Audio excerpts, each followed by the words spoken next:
नमस्कार। साहित्य अकादमी की नमस्कार। ऑनलाइन साहित्य श्रृंखला में होने वाले कार्यक्रमों में आप सभी का स्वागत है। इस श्रृंखला के अंतर्गत आज हम साहित्य मंच कार्यक्रम का आयोजन कर रहे हैं, जिसमें नेपाली भाषा के ख्यात 3 कवि श्री अंजन बास्कोटा, श्रीमती आशा मुखिया लामा तथा श्री सतीश रसाइली नेपाली भाषा में अपनी अपनी कविताएं प्रस्तुत करेंगे। साहित्य अकादमी की ओर से आप तीनों का मैं हार्दिक स्वागत करता हूं। धन्यवाद। आज के इस साहित्य मंच कार्यक्रम में भाग लेने वाले तीनों कवियों का परिचय मैं दे देता हूं। सबसे पहले श्री अंजन बास्कोटा, नेपाली तथा असमिया में आपका एक एक निबंध संग्रह प्रकाशित है। इसके अलावा आपकी 5 संपादित पुस्तकें भी प्रकाशित हैं। नेपाली भाषा में आपकी कहानियां, कविताएं एवं निबंध सन 2005 से लगातार प्रकाशित हो रही हैं। आप कई सामाजिक सांस्कृतिक संगठनों से भी जुड़े हुए हैं। इससे पूर्व आप नतुन दैनिक, आजी और देश वार्ता में स्थानीय संवाददाता के रूप में कार्य कर चुके हैं। हमारे दूसरे प्रतिभागी होंगे श्रीमती आशा मुखिया लामा जी। आपकी अब तक कुल 7 पुस्तकें प्रकाशित हुई हैं, जिसमें 2 संपादित तथा 3 सह संपादित पुस्तकें शामिल हैं। आपकी रचनाएं विभिन्न नेपाली पत्रिकाओं तथा दैनिक समाचार पत्रों में नियमित रूप से प्रकाशित होती रहती हैं। आपदा प्रबंधन अधिकारी के रूप में आपने हाल ही में अवकाश प्राप्त किया। और हमारे तीसरे प्रतिभागी होंगे श्री सतीश रसाइली जी। नेपाली भाषा के आप एक कवि, कथाकार तथा अनुवादक हैं। आपकी प्रकाशित कृतियों में तिमी भएको नभएको बेला ये कविता संग्रह है, एनाको मेघ कथा संग्रह तथा सआदत हसन मंटो हिंदी से नेपाली में अनुवाद, जो कि साहित्य अकादमी द्वारा प्रकाशित है, शामिल है। आपको भीमराव अंबेडकर पुरस्कार तथा नेपाली साहित्य सम्मेलन दार्जिलिंग द्वारा सम्मानित भी किया जा चुका है। आप नेपाली साहित्य सम्मेलन के पूर्व अध्यक्ष रह चुके हैं तथा वर्तमान में इसी संस्था की कार्यकारिणी के सदस्य हैं। अब मैं आमंत्रित करता हूं अंजन बास्कोटा जी को कि वो अपनी कविताएं प्रस्तुत करें। अंजन जी। ठीक है। नमस्कार, म अंजन बास्कोटा हुँ, विश्वनाथ आसामबाट। कविताको शीर्षक छ किर्ण। मनभरि आशाको कोसेली बोकेर ऊ मेरो सामु आइ उभिन्छ। बोल्न जान्दैन, उसका आँखा अनुहारमा शब्दका गुहार पोतिएको छ। किर्णाको काउसु टिपिदिने आग्रह छ, फालिदिने विनय छ। हो, हिजो आज म फुर्सदमै छु। आफ्नै वस्तुभावसित मेलमिलाप, लैना ठिटालाई पगार लाएर ध्वार पार्ने, टहलाउने, साँझमा अलिक परसम्म गएर दुधेरो गानिएर घर फर्किने माउसितै अरूलाई बटुलेर आफ्नो गोठसम्म ल्याउने, एक अर्थमा गौ सेवामा रोमलिएको छु। माघका जाडे रौँहरू चैत वैशाखी जलधाराले कोरी सम्याइदिएको छ। मुक्त चरणको अवसर पाएर उनीहरू किर्ना झै घर फर्किन्छन्। त्यसैले उनीमा टाँसिएका परजीवी किर्नाहरू अरू दिन सरह रमाएकै हुन्थे। वस्तुभाव आफन्तको छेउनेर पुगेर लेपासिन्छन्, दलिन्छन्, कन्याई माग्छन्। सकेका टिपो, भ्याएका पड्कायो, टप्प टप्प पट पट। जगदीश घिम्रेको सकसको भोटेले आफ्नै जिउका जुम्रा टिप्दै रगत चुहाउँदै 2 हातले टेके झैँ टिपिरहँ पड्काइरहँ जस्तो लाग्ने। आफू सानो छँदा बाउआमाले पिर्रे झार र कालो सुर्ती उमालेर किर्ना भगाएको। अर्काको खुन चुस्न पल्केका रक्त पिपासु 2-1 दिन उल्टो-पुल्टो लागेर पुनः आफ्नो साम्राज्यमा रजगज। कोरोनाको कारणले गर्दा तामसिक पदार्थमा बन्देज छ। म पिर्रे झारको खोजीमा थिएँ। पलाघरे साइलाले पिर्रे झार किन? अचेल किर्ना मास्ने ट्याब्लेट पाइन्छ भन्दै थियो। ल्याएँ, खुवाएँ। हो त, बाछाले हिजो आज कन्याई माग्न बिर्सन थाल्यो। तर धेरै दिन टिकेन। स्याउती टिपी नसकिने, किर्ना टिपी माग्ने आशयले वस्तुभावको लेपसिने अभ्यास पुनः टुप्लुक्क। भ्याएसम्म टिपिदिन्छु, मारिदिन्छु यी रक्त बीजहरूलाई। अब बुझ्दैछु, बहुजातिक औषधि कम्पनीको ठेकेदार ट्याब्लेट व्यापारी त आफै किर्नो रहेछ। यस बेला आफूलाई पनि किर्नाबाट जोगिन जगजगी। धन्यवाद। अर्को कविताको शीर्षक छ आत्मानुसन्धान। जीवश्रेष्ठ भएको अहमिका, वैभवमा मातेको मान्छे लामलाग्छन् श्मशानमा, सुस्केरा लिँदै भन्छ थुक्क जीवन खरानी भई माटैमा मिल्ने भस्म पखाली घर फर्की फलको दिँदा नदिँदै दिनले पस्कदै हिँडेको झन्झट चबाउनु छ। चराचुरुङ्गीका चिरबिरमा बिउछने अथवा लिफ्टका ओहोर दोहोरमा आँखा खोल्नेहरू, धरतीमा पाउ राख्दा प्रणाम गर्न भुलेको मानिस आत्मशुद्धि जलभासमा गर्छन्, रोम लिन्छन्, त्यसपछि नै दिनचर्याको फन्को मार्छन्। ओछ्यानको बाहुपाससम्म फुर्सदै हराएको मान्छे दगुर्छ। चन्द्रमामा पाइलो पसारे अब मङ्गलतिरै बसै सर्छु भन्छ। प्रकृति प्रवृत्तिलाई पछि छोड्दै संस्कार संस्कृति रीतिरिवाजको नाता तोड्दै भन्छ, अब जे गर्नु विज्ञानले नै गर्छ। सभ्य विकसित र गतिमान भन्ने मानव धर्म जाति उच्च नीच धनी गरिबको छेकबारमा बस्ने मानिस आज कोरोनाको त्रासमा सानो प्राणी बनेको छ। धन्य कोरोना, तिम्रो आगमनले गतिमान मानवको गति प्रगति रुद्ध छन्। प्रकृति र जीवकुलले शान्तिका सुस्केरा लिएका छन्। पर्यावरण आफ्नै धुनमा रोमिएको छ। मानिस पुजिँदा अरू फुत्किएका छन्। बाँच्ने र बचाउने बगरमा एउटा जाँबो अणुजीवको संक्रमण रोक्न असमर्थ। कालो सेतो अल्गो होचो क्षेत्रीय ब्राह्मण हिन्दू इसाईको परिभाषित तगारोले नछेक्ने अणुजीव। धन्य कोरोना तिमी, 21औं सदीको विज्ञान प्रविधिका स्थलवासी, प्रकृतिको देनलाई चुनौती दिने, मुर्दामा ज्यान फुक्ने विज्ञान आज दिग्भ्रान्त र विवश छ। हे अहङ्कारी मानव, आजको परिवेशले सायदै शिक्षा दियो, प्रकृति र प्रवृत्तिको संसर्गले मात्र धरतीको सन्तुलन हुन्छ। सामान्य अणुजीवको संक्रमण रोक्न असमर्थ तिम्रो अहङ्कार, असन्तुलित प्रकृतिलाई सन्तुलित पार्न, मानव सभ्यतालाई आफ्नो औकात देखाउन युगे युगे महामारीको आगमन यो धरतीमा एउटा अंश बन्दै कोरोनाले पनि हामीलाई आत्मअनुसन्धानको फुर्सद दिँदै। धन्यवाद। बहुत बहुत धन्यवाद अंजन जी, आपकी कविताएं बहुत अच्छी थी। अब मैं निवेदन करूंगा श्री सतीश रसाइली जी को कि वो अपनी कविताएं प्रस्तुत करें। सतीश रसाइली जी। श्रद्धेयहरू अनि साथीहरू, म तपाईहरु समक्षमा 2-4 वटा कविता निवेदन गर्दैछु। प्रथम कविता कुनै अंशमा कम थिएन। यो जिन्दगी उमेरमा एक अंगालो फूलको आनन्द नभए के हुन्थ्यो। यो जिन्दगी समयले काँडा काँडा टेकेर घोचेका रगतै पारेका घाउहरू नभए के हुन्थ्यो। यो जिन्दगी फूलसँगै काँडा रोयो, यो जिन्दगी काँडासँगै फूल हाँस्यो। वैसमा उमेरले बाँसुको प्रचण्ड ताप वृष्टि सहेको धैर्यता पनि कुनै सन्यासीको त्याग भन्दा कुनै अंशमा कम थिएन।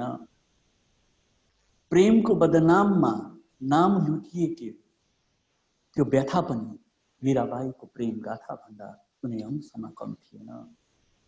उसलाई जिउँदै जल्नदेखि बचाए आगो भन्दा प्रबल ज्वाला जलिरहेका मान्छेका मनहरूका चिताहरूदेखि बचाए, त्यो पनि मृत्युको फरमान भन्दा कुनै अंशमा कम थिएन। इतिहासलाई सलाम ठोकेर उसको मान राखे, पिरतीको लैबरी पनि गाए, त्यो गीत पनि सतीदाहको चित्कार भन्दा कुनै अंशमा कम थिएन। त्यो प्रेम पनि मृत्युको फरमान भन्दा कुनै अंशमा कम थिएन। मनको दरबारमा सुमन कबीरको आलाप नोस्टाल्जिया, आकाशमा त्यसबेला सूर्यले पठायो सबैको निम्ति हिराको औँठी। यी लहरहरू मनमा ठोकिएको प्रतिध्वनि, यो सूर्य ग्रहणको गर्भबाट झुल्केको मेरो मायाको हृदय पनि सूर्यको औँठीको विस्मय भन्दा कुनै अंशमा कम थिएन। उसको लीलाको प्रसाद पनि उसैको रासलीला भन्दा कुनै अंशमा कम थिएन, कुनै अंशमा कम थिएन। अर्को कविता छ लीलाको संग्रहालयको मुटुमा। स्वधर्मो निधनम श्रेय, भगवान श्री कृष्ण भन्नुहुन्छ। गर्भबाट जन्मेको मसँग एउटा ऐतिहासिक पीडा छ। त्यही तर बहुरूपिया स्वयंलाई रङहरूमा चुबेर नाचिरहन्छ। त्यो नियतिको ऐना न त फुटाउन सक्छु न त लुकाउन सक्छु। आगो र रगतको अहंकारबाट त्यो जल्दै त्यो बग्दै दिशा खोज्छ। धेरै बासहरू सल्किए, थुप्रै परिचितहरू मारिए, रगत र खरानीले मुछेको तर माटोमा आफ्नो सुगन्ध जन्मेन।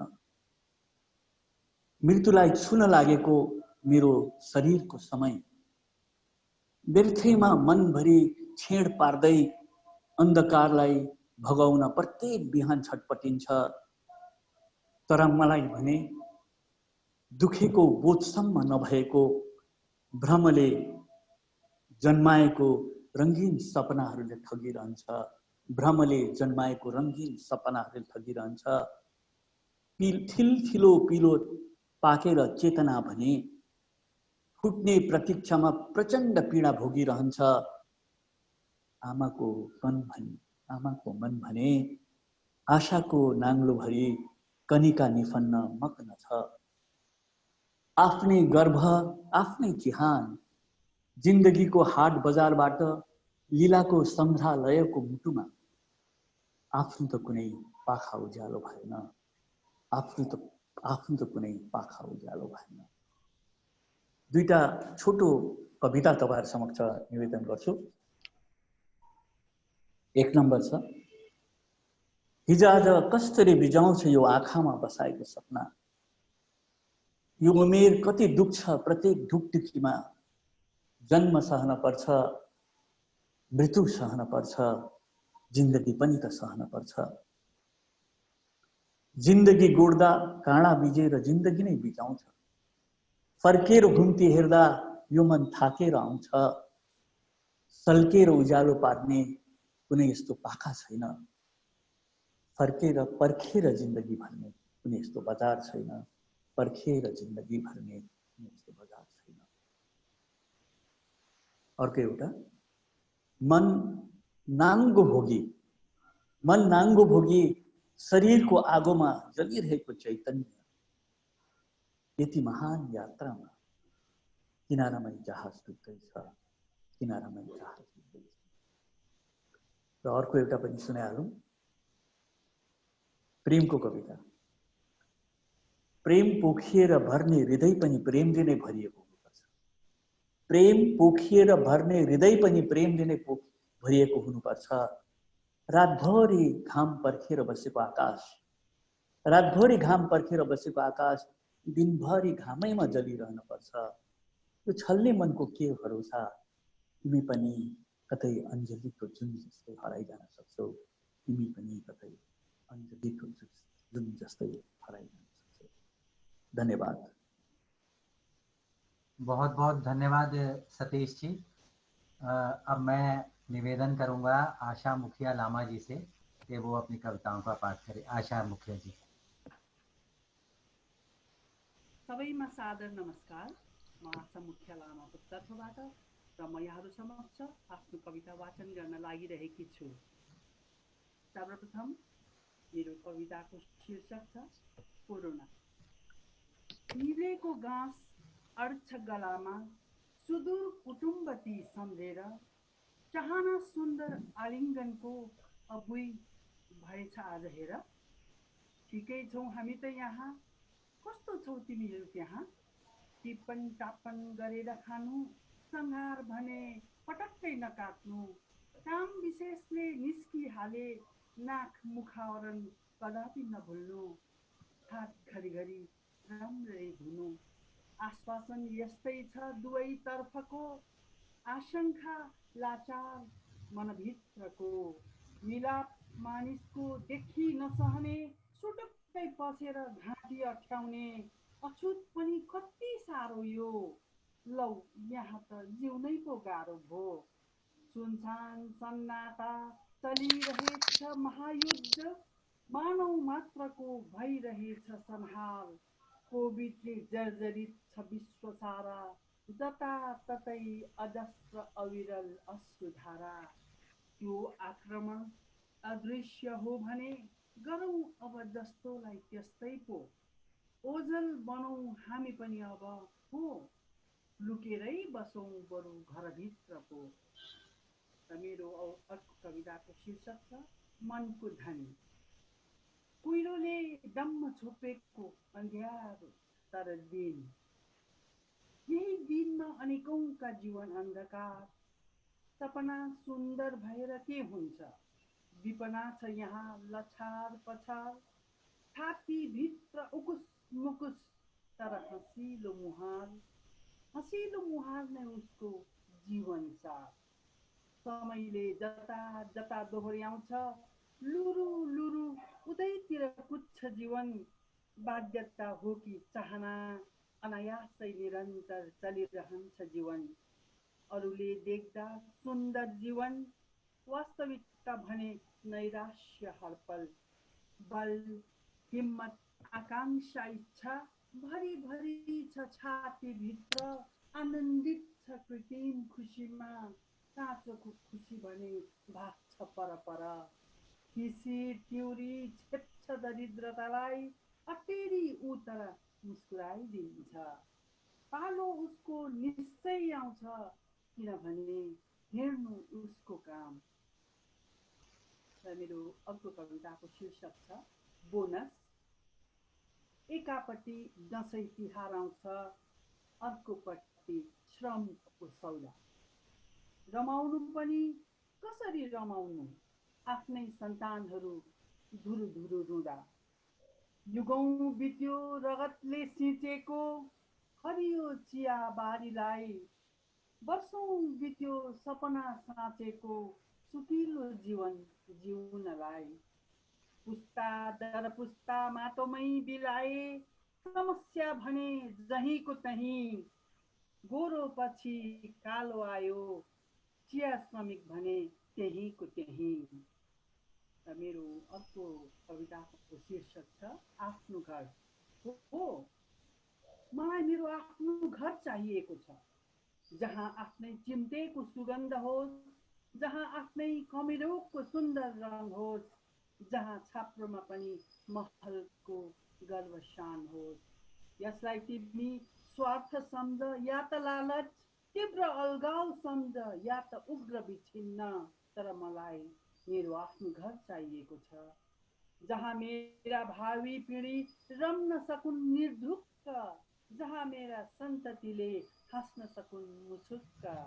हो, मलाई मेरो आफ्नो घर चाहिएको छ, जहाँ विषाक्त शङ्काको रहँदैन कुनै ठाउँ, जहाँ शोषण र तिरस्कारको मेटिनेछ नाउँ। हो, मलाई मेरो आफ्नो घर चाहिएको छ। आतंक ठान तिमी यसलाई या त जनआन्दोलन, जनआक्रोश सोच तिमी या त जनआन्दोलन। हो, मलाई मेरो आफ्नो घर चाहिएको छ, जहाँ हुन्छ सुरक्षित हाम्रो प्यारो अस्मिता, पाउँछ जहाँ जिब्रोले साँचो स्वतन्त्रता। महलै भए नि अर्काको के गर्नु अभिमान, कुटीरमा हुन्छ संरक्षण आफ्नो स्वाभिमान। हो, मलाई मेरो आफ्नो घर चाहिएको छ। र मेरो अर्को कविताको शीर्षक छ मेरो दोष होइन हजुर। मेरो दोष होइन हजुर, समयले सिकायो, ओछ्यानैबाट शुभ बिहानी लेख्न मोबाइलले सिकायो। न त छ भेटघाट, न छ मुस्कानको साटासाट, न दुई कर जोड्नु छ नमस्कारको आदान प्रदानमा। नमस्ते, धन्यवाद, राम्रो, बधाई, मन पर्यो, पाइन्छ सबै रेडिमेड। श्रद्धाञ्जली दिन पर्यो आरआइपी, कता धुप न कताको फुल। सुन्दर भन्छौ कि दामी, पुगिहाल्छ बुढी औँला र माइली औँला जोडेपछि। भइगयो अति उत्तम बुढी औँला ठड्याएपछि। घोप्टो परेपछि घोप्टोको घोप्टै, इन्द्रेको बाउ चन्द्रे आए पनि केही छैन। साँगुरियो संसारै हाम्रो, आँगन भयो परदेश। साक्षात् भेटी गफठट्टा गर्दा होइन्छ आजकल आउटडेटेड। धन्यवाद। बहुत बहुत धन्यवाद आशा जी। और मैं अब आप तीनों रचनाकारों का अपनी तरफ से, साहित्य अकादमी की तरफ से और हमारे सचिव डॉक्टर के श्रीनिवास राव जी की तरफ से बहुत बहुत हार्दिक आभार व्यक्त करता हूं कि आपने इस कार्यक्रम के लिए समय निकाला और इसको इतने अच्छे से इस कार्यक्रम में अपनी बहुत अच्छी कविताएं पढ़ी, बहुत बहुत धन्यवाद। और ये भी बताना चाहता हूँ कि ये लॉकडाउन पीरियड के दौरान नेपाली भाषा में हम और भी कार्यक्रम करेंगे। जब तक ये महामारी से हम निजात नहीं पा लेते, हम जरूर इसमें और भी कार्यक्रम करेंगे। दूसरी भाषाओं में भी कर रहे हैं, नेपाली भाषा में भी करेंगे। मैं इस अवसर पर डॉक्टर जीवन नामदुंग जी का भी आभार व्यक्त करता हूँ, जो हमारे नेपाली भाषा के संयोजक हैं अकादमी में, और उनके मार्गदर्शन में ये सारे कार्यक्रम चलते हैं। इस कार्यक्रम के लिए भी उन्होंने ही आप तीनों लोगों का नाम सुझाया और बहुत अच्छे से आपने कविताएं पढ़ी। बहुत बहुत धन्यवाद, शुक्रिया। बहुत बहुत